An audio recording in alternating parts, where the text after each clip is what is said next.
Good morning, everybody. My name is Ioannis Armakolas. I'm the head of the Southeast Europe program of ELIAMEP and a senior research fellow. And we are gathered here today to discuss a very interesting and increasingly important issue, which is the EU enlargement process. And the enlargement policy of the European Union used to be one of the most successful policies. Well, it brought the original 6 members of the club to 28 and later 27. But of course, in the previous decade, it became less and less important, and it was kind of sidelined by a number of other problems that the EU was facing. All that has changed, of course, since the invasion of Russia into Ukraine and the war that that has been going on for more than 2 years now. And the question is whether the war in Ukraine has made enlargement again a priority for the European Union and what to do about it. And for that, we have a stellar panel today with us. I will start with Lord Stuart, who is the Prime Minister of the UK Special Envoy for the Western Balkans. Next to him is Filip Ivanovic, Minister of Foreign Affairs of Montenegro. Then Nathalie Tocci, Director of the Istituto Affari Internazionali in Rome. Peter Grk, Secretary General of the Bled Strategic Forum and National Coordinator for the Western Balkans at the Ministry of Foreign Affairs of Slovenia. And last but not least, Professor Loukas Tsoukalis, also President of the Hellenic Foundation for European Foreign Policy, ELIAMEP. We hope to have a very dynamic and quick discussion, and so I will ask my speakers to stick to 3 to 4 minutes per discussion, per answer, so that we have an opportunity to address several issues. And since this is not a very well-balanced when it comes to gender panel, I will start with my colleague and friend Nathalie Tocci. Dr. Tocci, Nathalie, let's stick to first names. Can you explain in simple terms why has the invasion in Ukraine changed our perspective of enlargement so radically? And what is exactly this geopolitical enlargement that many people are talking about in the EU these days? So I would put it in these terms. After the completion of the Eastern enlargement, essentially, which was really driven actually on the one hand by a strategic rationale, the reunification of Europe, but also by a very strong transformational rationale. We lived in the good old days of the liberal international order, Europeanization, democratization, all good things. Basically, the EU stopped thinking, to some extent, maybe for even good reason, that enlargement was a strategic imperative. Why did it stop thinking so? Well, actually, because if by strategic what we actually mean is a security imperative, you could make the argument that, Turkey and the Western Balkans, in the Western Balkans, or Turkey already a NATO member, Western Balkans increasingly, 3 out of 6, basically, with another 2 with a very heavy NATO presence. So the security rationale for EU enlargement was less dominant. Of course, what was still very dominant was the transformational, but that in and of itself was, on the one hand, obviously insufficient, otherwise something would have happened. And then, of course, by the time we get to the 2010s, that transformational logic, given the way in which the world was changing, was really losing a lot of its momentum, right? We were waking up to this reality that the world is big, bad, and ugly. We had to toughen up, and the whole issue of democracy and human rights was somewhat becoming less important. Then comes the invasion of Ukraine, and all of a sudden we realize, hang on a sec, we actually cannot afford not to enlarge for those security reasons. Of course, in the case of the Eastern Trio, unlike the Western Balkans, there is, of course, a strategic rationale precisely because NATO is not present. And so, in a sense, enlargement comes back because of this strategic rationale. Hence then, believers in enlargement like ourselves, basically saying, yes, but you know, we don't want to forget about the Western Balkans, so the linkage between these two regions has to remain very firm. And how is it that we can break the logjam? I'm going to make my neighbor here very happy. We'll break the logjam by doing the relatively easy things as quickly as possible while that momentum is still there. The easy thing, obviously, is going to be neither, on the one hand, I don't know, Ukraine, for obvious, size reasons, nor, Serbia. The easy things that actually you could do tomorrow morning is my M&M formula, meaning Montenegro and Moldova. I'm not arguing here that everything is perfect in Montenegro, let alone Moldova, which has only just started. What I am saying is that actually it could take place by M&M, we could even have an NM, we could enlarge it, right? Mm-hmm. But it could happen relatively quickly to break the logjam and capitalize on that strategic momentum. Then, of course, you're left, but I'm going to leave it to my fellow panelists to take up the question, how is it that you retain the strategic transformational link rather than basically saying, well, if enlargement has to happen, no matter what, actually, you can close an eye or two on reform, be it within the candidate countries or be it within the EU itself. Thank you, Nathalie. So that sets the stage for why enlargement policy, enlargement of the Union, has become important as a result of the war in Ukraine. But let's see now the risks and the problems. Professor Tsoukalis, Loukas, is there a risk in actually trying to accelerate this process of bringing in new countries? And if there is a risk, what is the answer? Is the answer in the institutional reforms, and what kind of institutional reforms? Okay. All that in 3-4 minutes. Oh, sure. The European Union has both an interest and a duty in trying to export Pax Europea to less stable, less developed parts of the European continent. And of course, the interest and the duty has been strengthened by Russia's invasion of Ukraine. This is one side of the story.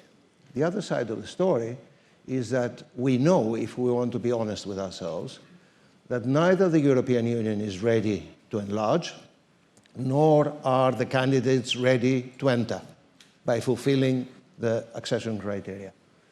We certainly have no interest in turning the European Union into a model of dysfunctionality with 30-plus countries without changing the rules of the game internally. And that's why we are talking more and more about a different approach. And the different approach will include several things. Number one, that we will be talking in terms of integration by stages. So countries gradually participate in the process of European integration when they fulfill criteria in certain sectors and then move on to the next. So the waiting room for full membership does not become either nothing or everything, but it becomes a gradual process. But we should also be talking about needs for internal reforms. And internal reforms for the European Union can be summarized in terms of two words: institutions and money. We need to reform institutions. It's absurd to think that the European Union can function with vetoes for 30-plus countries. So we have to rely more on qualified majority voting. And it also is absurd to think that we can operate a union of 30-plus members in today's world with a budget that represents 1% of the European Union GDP. Are we ready to put our money where our mouth is? I'm not absolutely sure. But we have to put things on the table and be clear about it. Because if we simply say we enlarge without doing all the other things, it's going to be a disaster for all concerned. Peter, I know that many argue that the opportunity for the institutional reform that comes together with enlargement is seen by some member states as the long-awaited opportunity to actually change the European Union in such a way that the strong will become stronger and the weak possibly will become weaker. I mean, you come from Slovenia, a relatively small country in the European Union, the same Greece where we are at the moment. What would be the perspective trying to find a balance between not weakening the weaker member states, but also maintaining the functionality, and how to reach a consensus for that? Yeah. Thank you very much, Ioannis. Let me say at the beginning one thing, basically. You know, what Loukas said regarding the veto and the 30-plus members, I mean, we have now 27 and it doesn't really function very well with the veto also in 27. So I think if you look at enlargement, for example, you know, what happened with North Macedonia and so on and so on. So, you know, my first point is I agree completely with all that Nathalie said. My second point is internal reform of European Union shouldn't be an excuse to delay enlargement, especially with the countries which don't pose an absorption problem. And here I'm talking about Montenegro, I'm talking about Moldova. You know, I think internal reform shouldn't be an excuse to basically absorb a country of 600,000 people which already has a euro. So what I'm saying is strategic decisions need to be made. Look, Slovenia is a small country. We know that with the changement of voting procedures and everything, probably we are going to lose certain amount of power inside of the European Union. But if you see that the neighborhood is burning, if you see that basically the global community is changing, the new reality is coming, the multilateral system is not functioning, then you have to take, as a country, a strategic decision. This is why we propose, together with Germany, to actually change the procedures inside of the enlargement to make the enlargement quicker, meaning that, you know, you would have a qualified majority voting for all the stages of the enlargement process until the very end. Of course, when we decide about country entering the European Union, there would be an unanimous vote. But before that, basically, you know, we can go pretty quickly with the qualified majority voting, which would ease some of the problems that we have right now inside of the European Union. So, you know, to conclude, look, European Union is always changing, you know, and I think by the changement in the strategic reality of global community, we shouldn't use this as an excuse anymore not to do the enlargement. Because if we are not going to do it, if, for example, Montenegro is going to be ready by 2030, and we are going to use internal reforms as an excuse not to absorb Montenegro, then we are making another strategic mistakes. And in the last 20 years, since Thessaloniki, we have made a lot of them. So I hope that we learn something from the past mistakes. Thank you. Nathalie, in your opinion, what are the absolutely necessary reforms that are required before the next accessions, or nothing?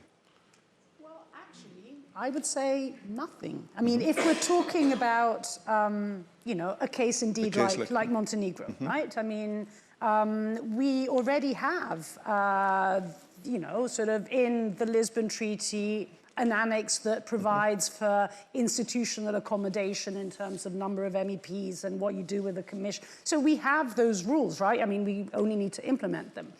In terms of the budgetary implications of Montenegro, I mean, frankly speaking, kind of, you know, marginal, right? Do we need to reform decision-making? I would argue, I mean, you know, going back to the points that Loukas was making, these are things that we should be doing anyway, as Peter was saying, right? I mean, this is not decision-making is not, you know, unanimity is not a deal breaker on enlargement. In fact, it's a deal breaker preventing enlargement from happening, as we've seen, right? So these are, in a sense, opportunities that should be seized in the wake of enlargement, but they're not reasons not to do enlargement. Likewise, you can make a similar argument, you know, going to Ukraine. You know, should we be, you know, should the EU reform its common agricultural policy and cohesion policy Of course it should. Frankly speaking, it should be doing it regardless, right, of Ukraine. So seize it as an opportunity, given that as it stands, it's, you know, going to be a hard sell. Okay, so we kind of nuanced a bit the picture when it comes to what is required in order to proceed with the enlargement policy. Let me now focus a bit more on the countries themselves, on the regions that are towards which we are supposed to be enlarging. And I will start with the Western Balkans. Stuart, before Brexit, before the UK exited the Union, the European Union, Britain was one of the best supporters of the Western Balkans and one of the best supporters of enlargement policy. I mean, today, as an outsider these days, where do you see the biggest resistance to efforts from the region itself, from the Western Balkans, in efforts to bringing in the European Union, the Western Balkans, in fact, bringing the Western Balkans in the Western fold, I would say? Well, the UK has been consistent, both in the European Union and outside the European Union in the last few years, in supporting security and stability across the region, the Western Balkan region. And we have never wavered in that commitment. We continue to support the peacekeeping forces. And the first point I'd like to add, agreeing with the panel, is, of course, NATO is worthy of mention as well for two reasons. The first is, of course, several states in the Western Balkans are already allies in NATO, and we, the UK, worked hard to support them in that process, and we continue to support them as allies.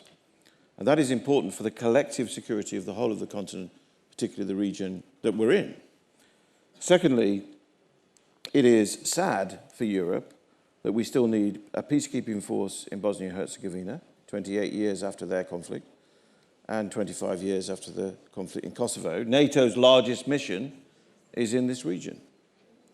The fact that we need those missions actually answers your question as to the security situation, and we continue to support the missions. And it's also true, therefore, that we still need the High Representative in Bosnia and Herzegovina until Bosnia and Herzegovina joins the European journey. So there's nothing inconsistent in UK policy. It's very consistent, and the UK continues to support EU accession across the region. Obviously, now we do it outside the European Union. But I would simply add to my colleagues on the panel, I think there is a word I would leave to the forum, which is this is urgent. And we can bandy around terms and times, but the urgency caused by Russia's illegal war has also awoken the whole of the Balkan Peninsula to the residual influence of Russia. It takes different forms. Some of it is quite mythical and historical, but it's real, and I don't think we should discount it. We should push back against misinformation wherever it's encountered. And if you look across the very vibrant media in the Western Balkan region, there is so much misinformation and fact-checking needed. And I think we need to be much quicker with that. And secondly, and I'll make a social point on purpose, despite my long security background, if we don't treat this problem as urgent, agreeing with my panelists, then more and more talented young men and women who live in the region will leave, thereby making the problem bigger and harder to solve. So we owe it to the next generation to bring them into the European Union with urgency. Thank you. Minister Ivanovic, Filip, Montenegro is supposed to be the front runner in the Western Balkans when it comes to the accession negotiations. But it is also true that it has been negotiating to join the European Union for 12 years now. Now, that's the longest negotiation process that has ever been in the European Union, and no one expects that Montenegro will join in the next couple of years. So it will be, hopefully, when Montenegro joins, it will have been in the waiting room of negotiations the longest. Now, why negotiations have not been very effective, and reforms have not been very successful and effective before, and what has changed now, or what do you think will change now to make Montenegro as is expected by Peter and Nathalie ready to join the European Union very soon? Well, I will be a little bit more nuanced with these claims. It is true that we have been negotiating for 12 years, but like in every relationship, you need two. So it's not just Montenegro's fault, so to say, that we are negotiating for 12 years, but we have also heard by my colleagues how European Union hasn't been thinking strategically about enlargement for quite some time. Although, and as you have mentioned, you said enlargement was one of the most successful, I would say the most successful policy of the European Union, so it was a little bit surprising why did it at certain point, well, not stop, but at least got prolonged. And in the case of Montenegro, I must also add that not just Montenegro went through certain changes, but also the attitude of the European Union towards the enlargement was changed. We started under one rules of the game. Then in 2017 or 18, we heard that there will be no enlargement before the 2025. So that was very discouraging for everyone. Then after that, we got the new methodology, which said that you cannot make progress in any chapters without making progress in chapters 23 and 24. Those are the rule of law and fight against organized crime and corruption. We accepted that methodology as well. So when you think about it, and we have been moving very in a very speedy way in the past 5 months, specifically in chapters 23 and 24, we at the moment have 7 to 10 chapters ready to be closed, but they couldn't be closed before the progress in chapters 23 and 24. Different reasons occurred in the past years. I would say partially lack of the political will in Montenegro, partially lack of the possibility to reach consensus or compromise between different political forces in Montenegro, but also sort of enlargement fatigue that we have been experiencing in the European Union. Now, in the past 5 months, these things have changed in Montenegro, and I would say that the enlargement fatigue is no longer in the European Union for the past at least year and a half. So these two things are now complementary. And Montenegro has made an excellent progress in chapters 23 and 24, progress that we did in just 5 months that couldn't be done in years. So we are now working towards the fulfillment of the so-called benchmarks, which are the temporary criteria that we need to fulfill. We expect to get the interim benchmarks assessment report by the end of May. I think that there is, I would say, a consensus that this report is going to be positive. And once this report is positive, we can start closing those chapters that I said are ready to be closed. So from our side, the ambition is to finish the negotiation process by the end of the mandate of my government, which means in the next 3 or 3.5 years. And then, of course, we leave it to member states what they are going to do. But we are hoping that, and I heard my colleagues saying it, and I agree with them, if there is a problem in functioning within the European Union, of course, this is a discussion that EU member states need to do among themselves, but this should not be an excuse for missing the enlargement, or it shouldn't happen that the discussion on the internal reforms and the enlargement happen consecutively. We want it to go hand in hand and in parallel, so that within the next few years we are ready to become members and EU is ready to accept new members. And I think this is very realistic and very feasible by 2028 or 2029. Okay. Peter, you had a brief comment for this? Just a brief comment with what Stuart said regarding the urgency. You know, for 20 years when I was talking with my counterparts inside of the European Union or wherever, every meeting started with, Peter, you know, I'm concerned. I'm concerned about the Western Balkans. I mean, I'm also concerned, you know, but this doesn't solve the problem. So we should move from just analyzing the situation in the Western Balkans to actually doing something. And I think we are in a good way. Since the Russian aggression on Ukraine, a lot of things changed, also the thinking inside of the European Union. And we made some steps. There are positive steps. Candidate status and start of negotiations with Bosnia and Herzegovina. I will just talk about the Western Balkans. Then North Macedonia, Albania, Montenegro, and so on. So we did the steps. Now, I think the most important thing is not to stop here.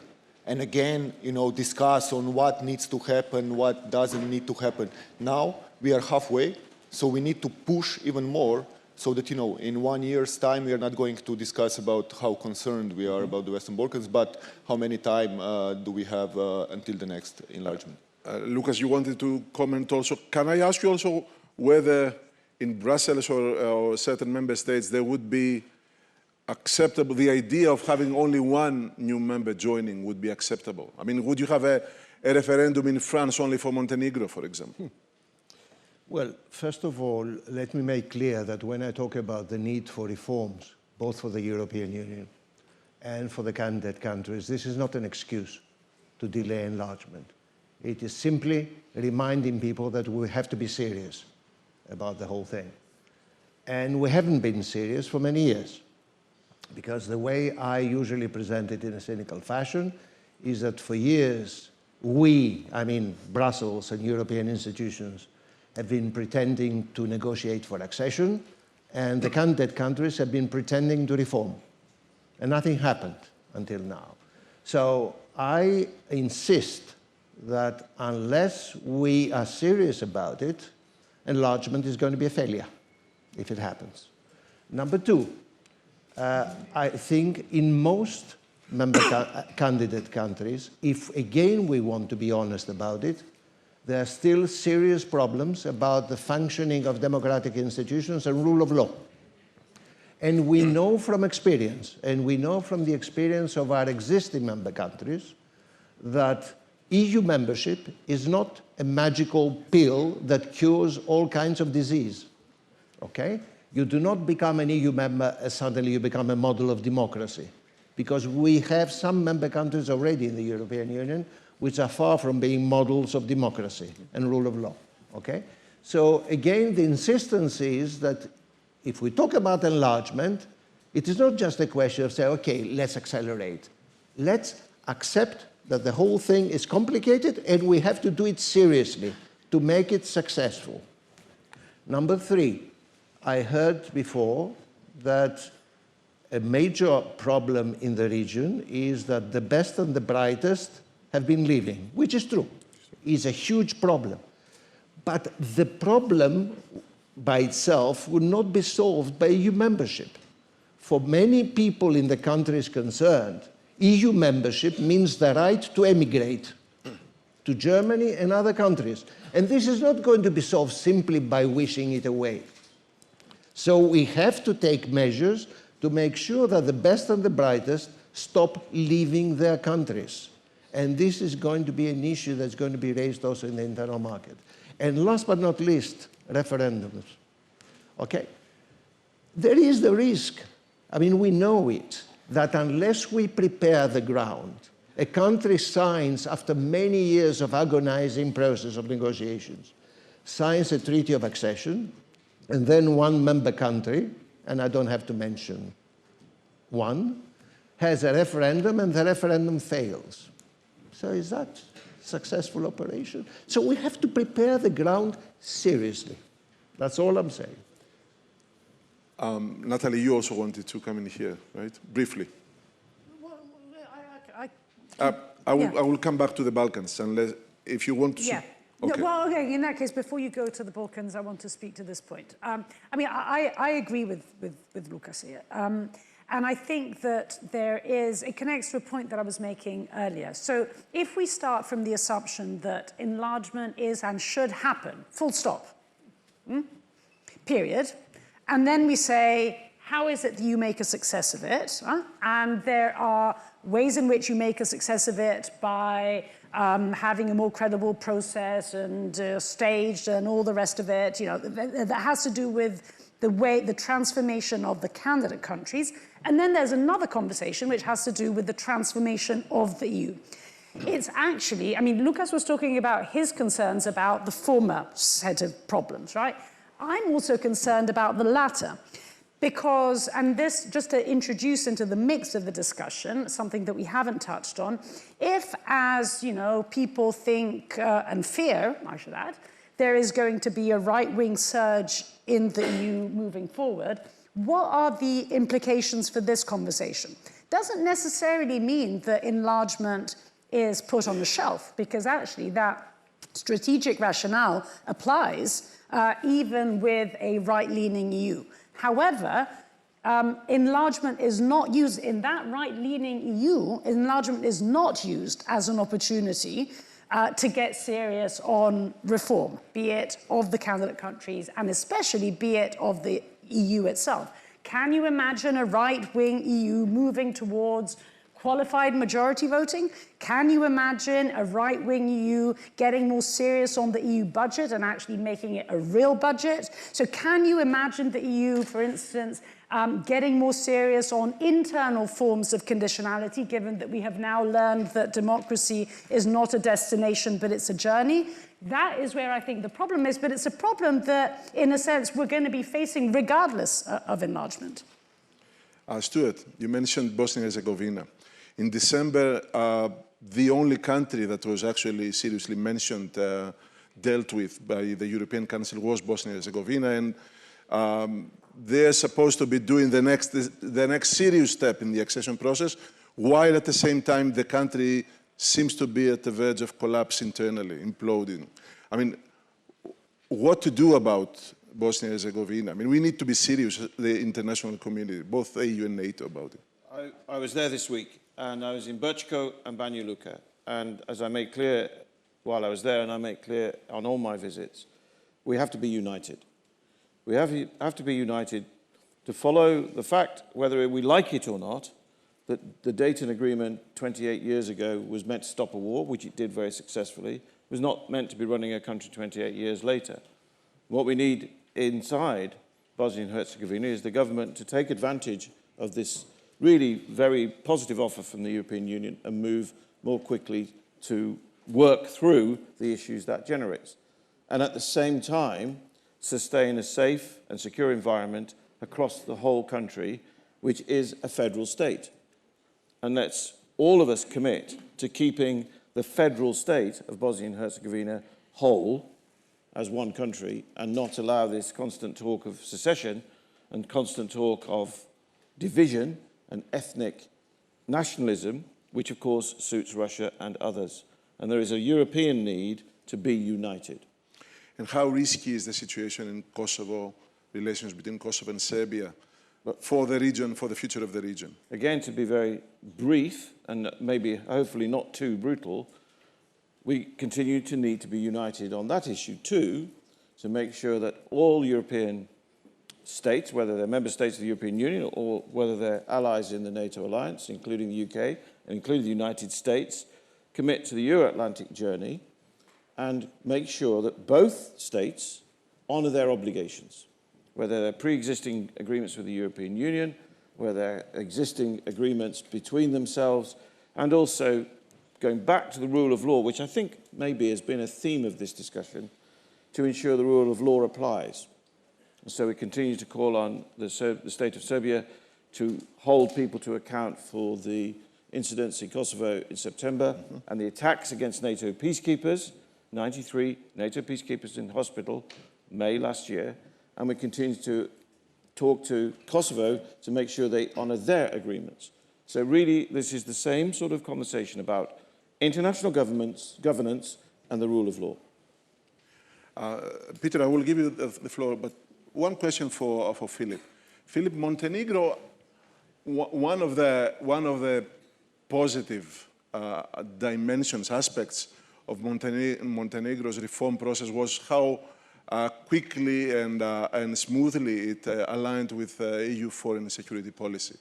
Montenegro is one of the only 2 or 3 countries in the region that have aligned 100% with EU policy on these matters. I mean, will this change under the new government in Montenegro? Because we do hear some different voices from the new governing personnel in Montenegro. And for example, what will happen with the Council of Europe vote for the membership of Kosovo. Although this is not, of course, alignment with the EU policy, but... Well, you answered the question. Montenegro was, is, and will remain 100% aligned with the common foreign and security policy of the European Union, and there have been no voices from the governing majority or from the government that were implying that this could change. Maybe some other voices implied that this could change, but I would just say that you should compare those voices with the effects, the results. So, as I said, it's a day-by-day business, alignment with the CFSP. We do it very smoothly and swiftly, and we will continue to do it, because it is basically not just a good dimension of our EU accession, but it is also envisioned and very specifically mentioned in the coalition agreement that was signed by the parties that formed the government and formed the parliamentary majority, and it's also envisioned explicitly in the work plan of the government given by the Prime Minister Spajic, and again, it's one of the pillars of our foreign policy. When it comes to the Council of Europe, well, I can just repeat what Sir Stuart said. We need to be united, and I would really like to see that there is a common position between the EU and NATO member states, because we are a NATO member state. We are aspiring to become EU member. On the other hand, of course, the Council of Europe membership requires fulfillment of certain criteria. Those criteria are basically rule of law, human rights, and democracy. The decision about Kosovo might come to the agenda of the Committee of Ministers in mid-May. There is still time until then, and of course, by viewing all these requirements and by consulting also with our friends and partners, we will reach the final decision when the time comes. Peter, I will give you for the brief comment, but also wanted to add one question. Both Slovenia and Greece are members of this informal club, the Friends of the Western Balkans. What can Italy also, right, Nathalie? What can the Friends of the Western Balkans do to help the Western Balkans not be left behind in the accession process? And I should also mention, coming from Greece, that the Friends of the Western Balkans, or some of the Friends of the Western Balkans, are also responsible for some of the delays in the accession process through the bilateral disputes which continue. So what can the Friends of the Western Balkans do more? Yeah, thanks. I hope that by now we have all the European countries being friends of the Western Balkans, not just us, if we want to do really enlargement seriously, as Loukas said. One thing, when you said that Bosnia is imploding, look, European Union is imploding for the last 20 years and it's still here. Western Balkans is imploding for the last 20 years and it's still more or less stable. So basically, I think that what we should focus on is on the good things, I mean, when we changed the policy towards the Western Balkans, and I call it positive pressure, things changed in terms of reforms also in the Bosnia and Herzegovina. In the last 2 years, the country did more reforms because of this positive pressure of European Union, more for more approach, than it did in the last 10. So it can be done. What I'm saying is that we need to continue with this, and the Friends of Western Balkans, what we can do is set an example.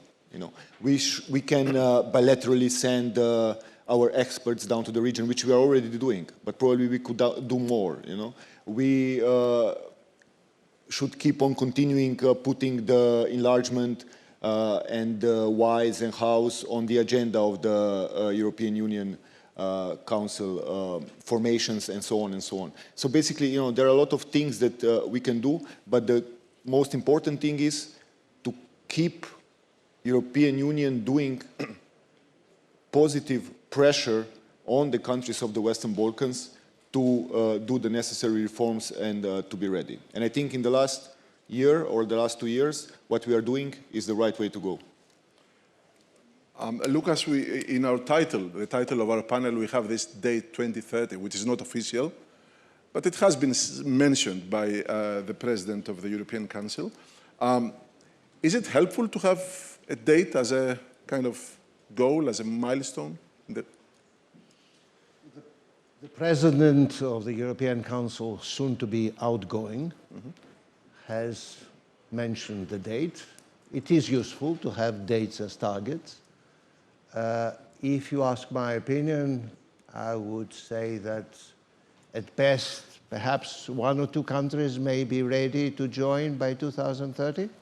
It may take longer, and I believe that the approach will be integration by stages. So that is the answer. So it's not going to be a candidate or a full member, it's going to be a gradual integration. And that, I think, is going to be the formula to be adopted. And in 2 sentences, what are your expectations from the new Commission in order to put this process into a solid path? Well, nobody knows what the new Commission will look like, because what the Commission looks like depends partly on what happens in June in the European elections, but it also depends largely on the bizarre negotiations that are going to take place within the European Council to agree on the package of the new European leadership. But I'm pretty confident that enlargement will remain at the top of the political agenda, and I think it should be there.